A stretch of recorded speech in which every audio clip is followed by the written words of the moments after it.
안녕하세요. 저는 복잡한 상태관리 도구 스벨트스럽게 만들기라는 세션을 발표하게 될 태호라고 합니다. 저는 카카오 엔터프라이즈에서 카카오워크 캘린더 웹 서비스를 개발하고 있습니다. 저는 스벨트 프레임워크로 개발을 하고 있는데요. 서비스가 점점 복잡해지면서 스벨트가 기본적으로 제공하는 상태관리인 전역 스토어만으로는 점점 이 복잡도를 해결하기가 어려웠습니다. 아직 스벨트 생태계에서는 다른 상태관리가 없기에 반응형 라이브러리인 RX를 스벨트에 접목하되 스벨트스럽게 적은 코드로도 많은 일을 할 수 있도록 자체적으로 상태관리 라이브러리를 개발하여 사용하였고 그 이야기를 들려드리려고 합니다. 프론트엔드의 상태관리나 아키텍처 혹은 스벨트나 RX에 관심 있으신 분이라면 제가 준비한 이야기를 한번 들어보시기 바랍니다. 본 세션에서는 자체 상태관리 라이브러리를 만들게 된 배경과 철학, 그리고 영감을 받은 아키텍처와 이론적 배경, 또 기존의 상태관리 문제점들을 어떤 식으로 개선해 나갔는지 발표해 보도록 하겠습니다. 아울러 이 라이브러리를 통해 개발하면서 마주쳤던 UI 프로그래밍을 힘들게 하는 비동기 처리, 중첩된 거대한 객체를 다루는 문제들을 어떻게 해결했는지 알려드립니다. 실제 파트원들의 사용 후기와 상태 관리를 만들어가며 느꼈던 인사이트, 그리고 앞으로 어떤 식으로 발전을 해나가야 될지 로드맵을 공유하고자 합니다. 일반적으로 웹 프레임워크에서는 저마다 사용하는 상태 관리가 존재합니다. 대표적으로는 리액트는 리덕스, 뷰에는 뷰역스, 앵귤러에는 NGRX가 있습니다. 그리고 최근에는 훨씬 더 다양한 상태 관리 도구들이 생겨나고 있습니다. 저는 스벨트를 사용하고 있습니다. 스벨트에는 어떤 상태 관리 도구가 있을까요? 스벨트는 별도의 상태 관리 짝꿍이 없습니다. 스벨트가 최근에 생긴 프레임워크인 만큼 상태 관리까지 이미 프레임워크에 포함이 되어 있죠. 이 상태 관리는 스벨트 스토어라고 불리며 리코일이나 조타이, 쭈스탄타와 같이 어토믹 스테이트 매니지먼트 API입니다. 우리가 상태 관리를 사용하는 이유는 전역 상태를 통한 공유 상태를 제공함으로써 컴포넌트 간 복잡하게 얽혔던 프롭스를 최소화하고 중간 컴포넌트에 불필요한 프롭스를 추가해야 되는 문제점들을 해결하고자 했습니다. 또한 뷰 로직과 비즈니스 로직을 분리하려고 했죠. 사실 이러한 문제들을 해결하기에는 스벨트 스토어만으로도 충분했습니다. 우리는 점점 리덕스와 같이 거대하고 복잡한 상태관리 도구들이 필요 없다고 느끼고 있죠. 그렇지만 또 상태관리를 통해 상태가 언제, 어떻게, 왜 변화하였는지를 추적하거나 상태 변화를 더 예측 가능하게 프로그래밍을 하거나 이를 통해 디버깅을 용이하게 하는 등 더 나은 개발 환경을 위해서도 상태관리가 필요합니다. 제가 개발하는 서비스들의 복잡도가 점점 올라가면서 프롭스 드릴 프로블럼은 해결이 되었음에도 컴포넌트는 여전히 복잡한 데이터 흐름을 가지고 있고 서비스가 커져갈수록 데이터의 변화의 추적과 디버깅이 힘들어지고 이걸 전역 스토어만으로 이 복잡도가 해결이 되지 않는다는 것을 느끼면서 좀 더 나은 방식의 구조를 찾기 위한 고민이 시작되었습니다.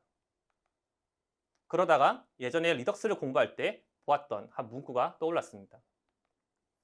플럭스가 필요할 때를 알게 될 것입니다. 필요한지 확실치 않으면 필요하지 않습니다. 그리고 지금이 그 바로 필요할 때라는 것을 알게 되었습니다. 어토믹 상태 관리는 쉽지만 단순합니다. 복잡도가 올라갈수록 관리가 어려웠어요. 서버 API 중심적인 상태 관리는 대부분은 좋았으나 API가 지원하지 않는 특이 케이스 대응이 쉽지 않았습니다. 저에게는 쉽고 편리함보다도 복잡하더라도 유연하고 특히 데이터의 추적과 디버깅에 용이한 보다 체계적인 상태 관리가 필요하다고 생각을 했습니다. 그렇다고 해서 스벨트에서 리덕스를 쓰고 싶지는 않았습니다. 리덕스는 스벨트의 철학과는 다소 맞지 않는 부분이 있다고 생각을 했습니다. 스벨트의 철학이 곧 코드를 적게 쓰고자 함이기에 확장성이 있으면서도 쉽고 간단한 문법으로 만들고 싶었습니다. 그리고 찾은 대안이 바로 RX였습니다. 그리고 정말로 RX 안에서는 리덕스를 재구현하는 것이 그리 어렵지 않았습니다. 무엇보다 스벨트에서는 공식적으로 RX를 지원하고 있었습니다. 개인적으로는 스벨트보다 RxJS를 먼저 알고 있었는데 스벨트에서 공식 지원을 하는 것을 알고 이것은 운명이라고 생각을 했습니다. 그래서 스벨트에 RX를 먼저 합쳐보았습니다. RX는 반응형 프로그래밍을 도와주는 API입니다. 반응형 프로그래밍은 스프레드시트와도 같은 겁니다. 스프레드시트에 A셀에 1, B셀에 2, C셀에 A 더하기 B로 작성해두고 A나 B의 값을 변경한다면 어떻게 될까요? C셀은 즉시 그 결과가 반영이 됩니다. 이토록 반응형 세상에서는 값이 변화하면 연관된 모든 값들이 자동으로 변경이 되게 됩니다. 하지만 우리의 자바스크립트는 반응형이지 않습니다. 보시는 코드 예시에서처럼 A에 1을 넣고 B에는 A 더하기 1, C는 A 더하기 B라고 한다면 A의 값을 변화하더라도 B와 C의 값은 자동으로 변하지 않는다는 것을 알 수 있습니다. 상태 관리가 어려운 이유도 여기에 있습니다. 연관되어 있는 값이 변경되었을 때 그와 관련된 모든 값들의 동기화가 필요한데 자바스크립트는 반응형이지 않기에 누락이 되고 이는 곧 상태의 충돌과 버그로 이어지게 됩니다. 그러다 보니 이러한 부분들을 자동으로 해줄 수 있는 방법들이 필요했고요. Rx에서는 서브젝트를 통해 A의 변경의 값을 추적하고 파이프를 통해 변경의 내용을 적절히 전달하면서 반응을 할 수 있도록 만들어줍니다. 이렇듯 Rx는 자바스크립트에 없었던 반응성을 확장하여 반응형 프로그래밍을 할 수 있도록 만들어줍니다. 물론 스펠트에서도 반응형을 지원을 합니다. 스펠트는 반응형 프로그래밍 기반으로 되어 있습니다. 또한 스펠트 스토어 역시 반응형 라이브러리입니다. 심지어 Rx보다도 훨씬 더 단순한 문법을 가지고 있어요. 그럼에도 Rx를 써야겠다고 생각했던 이유는 Rx는 시간도 선언적으로 다룰 수 있게 해줍니다. 가령 트리플 클릭을 구현한다거나 7초 동안 응답이 없으면 에러 처리를 한다거나 에러가 났을 때 3초 후에 다시 시동하고 3번 실패하면 에러를 띄운다 이런 것들을 만든다고 생각을 해봅시다. 셋 타임아웃과 콜백 이런 것들을 섞어서 만들려고 하면 상상만 해도 머리가 아픕니다. 테스트는 말할 것도 없겠죠. 하지만 Rx를 이용하면 굉장히 선언적으로 생성할 수 있습니다. 트리플 클릭이라면 클릭 이벤트를 0.2초간 모아 이벤트의 개수를 세어 3 이상이라면 우리는 트리플 클릭이라고 부를 수 있을 겁니다. 보시다시피 굉장히 직관적으로 작업을 할 수 있습니다. 예외 처리에 시간을 추가하는 동작 또한 매우 쉽습니다. Rx에는 이렇듯 정말 유용한 오퍼레이터들이 존재합니다. 특히 시간을 다루거나 비동기를 다루는 도구들이 많기 때문에 스벨트에서 이용을 할 수 있다면 정말 좋을 것 같았습니다. 하지만 Rx도 코드가 굉장히 장황합니다. 스벨트와 오리지널 Rx는 물론 공합이 좋았지만 스벨트 스토어와 결합하여 훨씬 더 단순한 Rx를 만들고 싶었어요. 스벨트 스토어가 가지는 단순한 문법 위에 Rx가 가지고 있는 풍부한 오퍼레이터들을 결합하고 타입스크립트를 지원하게 하여 스벨트에서 Rx를 보다 간단하면서도 더 잘 쓸 수 있도록 새롭게 스벨트 RX 라이브러리를 작성하였습니다. 이렇게 만들어진 확장된 스토어를 통해서 기존 스토어의 버퍼 카운터와 같이 값의 변화를 추적하거나 스로틀링, 디바운스, 딜레이와 같이 시간을 다루는 기능도 바로 사용할 수 있게 되었습니다. 이렇게 만들어진 반응형 도구를 통해 프론트엔드 상태관리 아키텍처를 정말 간단한 문법으로 구현해 보고자 하였고 이를 위해 기존 아키텍처들을 분석하기 시작하였습니다. 프론트엔드의 상태관리 개념은 컴포넌트 간의 데이터 교환에서 컴포넌트와 스토어를 분리하고 액션을 통해 소통하는 플럭스로부터 시작이 되었습니다. 그리고 플럭스로부터 영감을 얻은 리덕스 구현체가 상태관리의 표준이 되던 시절도 있었습니다. 리덕스의 아키텍처는 다음과 같습니다. 화면에서 이벤트 핸들을 통해 액션을 전달하면 미드레어가 먼저 액션을 받아 API 등의 동작을 통해서 새로운 액션을 만들어주고 이 액션을 리듀서를 통해 하나의 스테이트로 모아 UI로 전달하고 출력하는 구성입니다.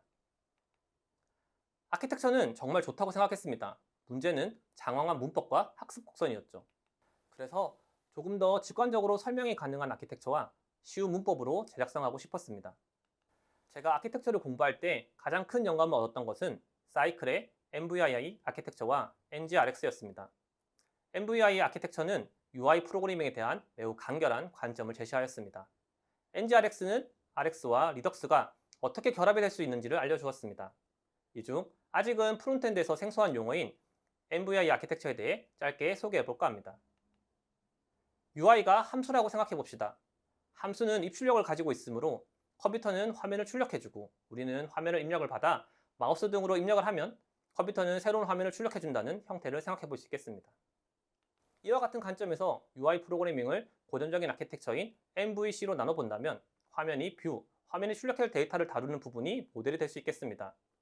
기존의 컨트롤러 역할은 뷰와 모델을 컨트롤하는 것이니 이 경우에는 사용자의 행동을 입력으로 만들어주는 동작을 하는 것이기에 사용자의 의도를 파악해 컴퓨터가 이해할 수 있는 형태로 만들어준다는 의미로 인텐트, 의도라는 이름을 붙여볼 수 있겠습니다. 이렇게 정의된 MVI 아키텍처는 다음과 같은 특징이 있습니다.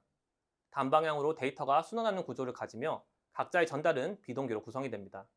불변한 상태 구조를 가지고 있습니다. 함수로 바라본 관점에서 만들어진 이 아키텍처는 바로 함수형 프로그래밍의 특징을 가지고 있습니다. 우리는 모델, 뷰, 유저, 인텐트 각각의 레이어 동안 모두 함수의 관점으로 바라볼 수 있겠습니다. 각 단계가 함수라면 인풋과 아웃풋은 다음과 같이 될 것입니다. 사용자는 화면을 받아 이벤트를 전달하고, 인텐트는 이벤트를 받아 액션을 전달하고, 모델은 액션을 받아 스테이트를 전달합니다.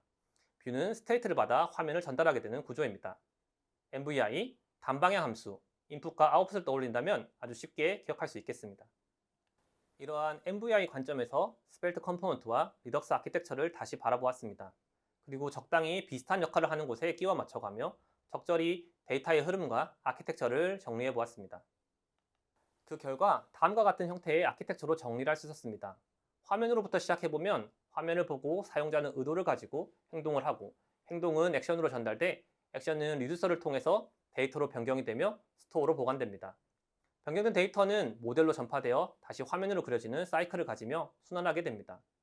왼쪽의 구성이 컴포넌트 혹은 뷰로직이며 오른쪽이 상태관리, 훅스, 비즈니스 로직 등으로 불리는 영역입니다. 이러한 아키텍처를 바탕으로 가장 간단한 형태의 API를 만들어 보려고 했습니다. 이렇게 만들어진 라이브러리를 이용하여 다음과 같은 카운터를 한번 만들어 보겠습니다.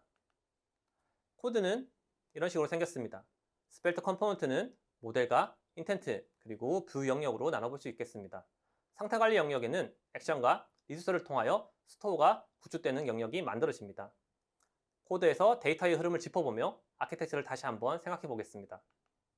우선 뷰에서 출발하여 사용자는 증가 버튼을 누르게 되고 클릭 이벤트가 인텐트로 전달이 됩니다. 인텐트에서는 증가라는 액션을 만들어 전달을 하게 되고 이 액션은 알아서 전파가 되어 리듀서에 도착합니다. 리듀서에서는 스토어에 있는 이전의 값에 1을 더해 새로운 값으로 전달하게 됩니다. 스토어의 값이 변경이 되면 변경된 값은 모두에게 전파가 됩니다. 컴포넌트의 모델에서는 이러한 값을 전달받아 뷰로 전달하게 되면서 우리는 변경된 화면을 볼 수 있는 하나의 사이클이 만들어졌습니다. 이렇게 하여 만들어진 액션, 디스패치, 온, 리듀서라는 4가지 API의 앞글자를 따서 외우기 쉽게 어도러블 스토어라는 상태관리 도구를 만들어 보았습니다. 기존의 아키텍처는 따르면서도 문법은 최대한 심플하게 만들어 보았습니다. 여기서 많이들 물어보는 질문이 있습니다. 액션과 리듀서는 왜 쓰는 걸까요? 그냥 데이터를 바로 수정하실 때도 있을 텐데요. 특히 최근의 상태관리 라이브러리들은 이러한 액션과 리듀서를 잘 쓰지 않는 추세이다 보니 더 궁금해집니다. 첫째로 컴포넌트와 상태관리 코드를 분리하여 컴포넌트에서는 데이터의 변화에 대한 로직을 작성하지 않아도 됩니다. 이는 컴포넌트가 어떤 식으로 구성이 되더라도 스토어와 액션에만 의존하므로 화면 변화에 유연해집니다. 둘째로 상태가 변경되는 코드를 하나의 모듈에 고립시킬 수 있습니다. 여기서는 카운트의 값이 변화하는 코드가 하나의 모듈과 함수 안에서만 존재합니다. 이러한 방식은 추후 의도하지 않았던 데이터 값이 확인되었을 때 수정해야 될 코드와 범위가 한정되어 디버깅을 하기 쉽게 만들어줍니다. 셋째, 제일 중요한 부분입니다. 상태가 언제, 왜, 어떻게 변했는지 추적이 가능해집니다. 각 동작을 할 때마다 사용자는 어떤 동작을 했는지 기록할 수 있고 각 동작으로 인해 어떤 값이 변경되었는지 확인할 수 있습니다. 이를 통해서 어떤 구간에서 문제가 생겼는지를 추적이 가능해 디버깅을 더 쉽게 할 수 있도록 도와줍니다.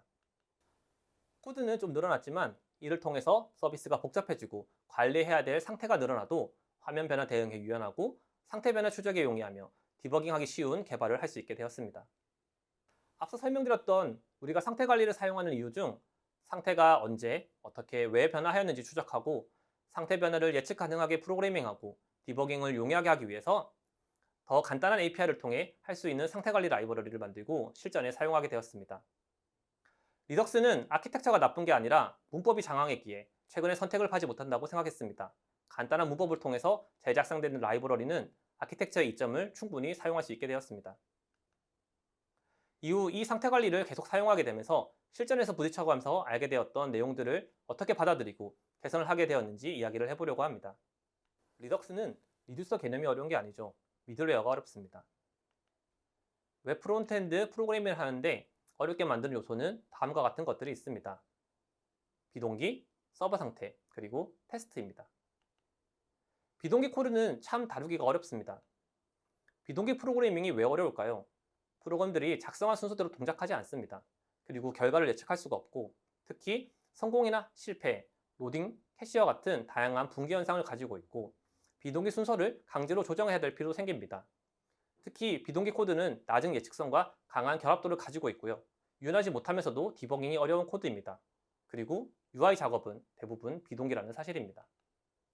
같은 구성이라도 푸시의 관점을 바라보면 작업이 간단해집니다. 푸시 방식이란 모듈 내 역할만 수행하고 생성된 데이터와 제어권을 다른 모듈에게 위임하는 방식으로 풀 방식과는 달리 거대한 중앙 모듈이 필요 없기 때문에 모듈 간 의존성이 낮아지고 간결해집니다. 이해를 돕기 위해 코드를 통해 살펴보도록 하겠습니다. 우리가 일반적으로 코딩을 할 때에는 예시와 같이 하나의 핸들러에서 여러 가지 외부 모듈들을 가지고 와서 호출하는 방식을 사용합니다. 어웨이 등을 이용해서 비동의 흐름을 조정할 수도 있죠. 풀 방식은 순서대로 하나의 흐름만 다루는 경우에 적합한 방식입니다. 요구사항이 복잡해지는 경우 하나의 거대한 중앙 모듈이 만들어지게 되면서 외부 모듈의 변화에 의존적이고 복잡하고 결합도가 높은 코드가 만들어지게 됩니다. 가령 B 모듈 함수의 이름이 달라지거나 구성이 달라진다면 A의 모듈 역시 같이 수정이 되어야만 할 것입니다. 같은 구성이라도 제어권을 역전시키는 방식을 통해 푸시 방식으로 구현할 수가 있습니다. 그리고 우리는 이미 이러한 기능을 하는 액션, 디스패치, 온의 함수를 가지고 있습니다. 이제 핸들러에서는 액션을 만들어 전파를 하고 이 액션은 콜백의 방식을 통해 어디서든 이벤트를 전달받을 수 있습니다. 그렇게 되면 각 모듈은 독립적이게 되며 외부로 공개할 필요도 없습니다. 이 경우에는 B 모듈의 구성이 달라지거나 내용이 달라진다 하더라도 다른 모듈에는 전혀 영향을 주지 않습니다. 이렇듯 이벤트의 전파를 통해 제어를 역전함으로써 모듈 간 느슨한 결합 상태를 만들 수 있게 되어 우리가 흔히 말하는 좋은 코드인 결합도를 낮추고 응집도를 높일 수 있게 됩니다. 특히 풀 방식에서 예외 처리가 함께 포함이 된다면 더욱더 결합도와 복잡도가 높아지게 됩니다. 예시의 캐시와 토스트처럼 실전 코드에서는 하나의 로직에 두 가지 이상의 관점으로 묶일 수 있는 것들이 대개 결합이 되곤 합니다. 이러한 코드들이 다시 트라이 캐치를 만나게 되면 분기는 더 복잡하게 쪼개지게 됩니다. 복잡한 로직은 실수를 야기하고 디버깅을 어렵게 만드는 요소들이 됩니다. 또한 한번 커지기 시작하면 점점 손대기가 힘들어지기에 복잡한 코드들이 되곤 하였습니다. 그래서 트라이 캐치와 같은 예외 처리도, 프로미스의 된 캐치와 같은 비동기 예외 처리도 액션과 결합을 한다면 푸시 방식으로 만들 수 있도록 개발하였습니다. 기존 리덕스 미드웨어에서 복잡하게 다루던 방식에서 프로미스와 옵저버블을 지정된 액션의 파라미터로 넣어주는 것만으로 새롭게 분기된 액션으로 전파되어 기존의 사이클로 돌아올 수 있도록 구성하였습니다. 코드 예시와 같이 클릭을 하고 회원 정보를 불러오기 액션을 호출하여 회원 정보 불러오기 리퀘스트 액션과 프로미스를 인자값으로 넣어주게 되면 성공과 실패에 따라 석세스와 페일리어의 액션이 적절히 호출이 되게 됩니다. 이러한 액션은 다시 리듀서로 돌아오게 됩니다. 이제 복잡한 비동기 로직도 모듈로 잘게 쪼개어 푸시 기반의 액션으로 다룰 수 있게 되었습니다. 이렇게 되면 코드를 원하는 곳으로 배치를 할 수 있게 되어 관점이 같은 모듈 내 코드들을 모을 수가 있게 되었고 자연스레 이러한 코드는 특정 유저 스토리를 구현하기 위한 단위로 모여지게 되었습니다. 개념적으로는 코드를 의식적으로 분리하는 것을 유도하기 위해 예시와 같이 이름을 필수로 가지는 스토리라는 API를 추가했습니다. 복잡한 비동기의 로직의 결과를 액션으로 바꾸는 것으로 통해 푸시 기반의 코딩과 기존의 단계와 체계를 가지는 사이클로 연결할 수 있게 되었습니다. 액션의 함수에 비동기 로직을 넣어주는 것만으로 단순하게 구현하게 되었습니다. 프로미스뿐만 아니라 연속된 비동기의 값을 가지는 스트림에 대해서도 스타트, 넥스트, 에러, 컴플리트와 같은 단계로 액션을 분기할 수 있도록 만들었습니다. 이러한 방식은 특히 캘린더에서 복잡한 드래그 앤 드롭을 다룰 때 이벤트 핸들러가 커지지 않고 요구사항별로 쉽고 간단하게 독립적으로 모듈화하여 관리할 수 있도록 하는데 큰 도움을 주었습니다. 비동기 처리를 위해 디스패치의 확장이 이루어졌고 스토리라는 새로운 API가 추가되었습니다. 비동기를 액션으로 다룰 수 있게 되면서 우리의 아키텍처는 더 크게 확장이 되었습니다. 웹 API를 다룰 수 있는 서비스라는 개념이 생겼고 서비스를 액션으로 바꿔주는 이펙터라는 레이어가 생겼습니다. 회원 목록 조회라는 동작을 가지고 아키텍처에 따라 데이터의 흐름을 한번 되짚어 봅시다. 사용자가 회원 목록을 조회하고자 하는 의도를 가지고 버튼을 누르면 클릭 이벤트에서 회원 조회 액션이 디스패치되고 이펙트에 의해 서비스에서 서버 API를 호출합니다. 결과는 프로미스로 전달을 받아 석세스 액션이 전파되어 리소스에 담기게 되고 스토어를 통해 회원 목록을 화면에서 출력하게 되는 커다란 사이클이 완성이 됩니다. 두 번째 상태 관리에서 해결해야 될 숙제는 서버 상태입니다. 특히 서버 상태에서는 서버의 스키마에 맞는 엔티티와 거대 오브젝트를 중첩된 객체를 다루는 방식이 필요합니다. 함수형 상태관리 개념이 적용이 되면서 불변성을 유지하기 위해 공유 자원의 수정으로 인한 데이터가 깨지는 문제를 해결할 수가 있었습니다. 그렇지만 자바스크립트는 언어적으로 불변성을 지원하는 것이 아니기에 예시로 든 코드와 같이 복잡한 형태의 코드를 작성해야 합니다. 특히 중첩된 객체의 깊이가 깊어질수록 힘들어집니다. 뿐만 아니라 오브젝트가 아니라 어레이를 다룰 때에도 푸시, 팝, 스플라이스와 같은 뮤테이션한 메소드를 사용하지 않고 불변성을 유지하기 위해서는 예시와 같이 복잡한 코드를 또 작성해야 했습니다. 그래서 이러한 문법적인 부분을 해결하기 위해 이머라던가 이뮤타블과 같은 라이브러들이 나오고 있는 상황입니다. 그리고 저도 이러한 역할을 수행할 수 있는 API가 필요하다고 생각했습니다.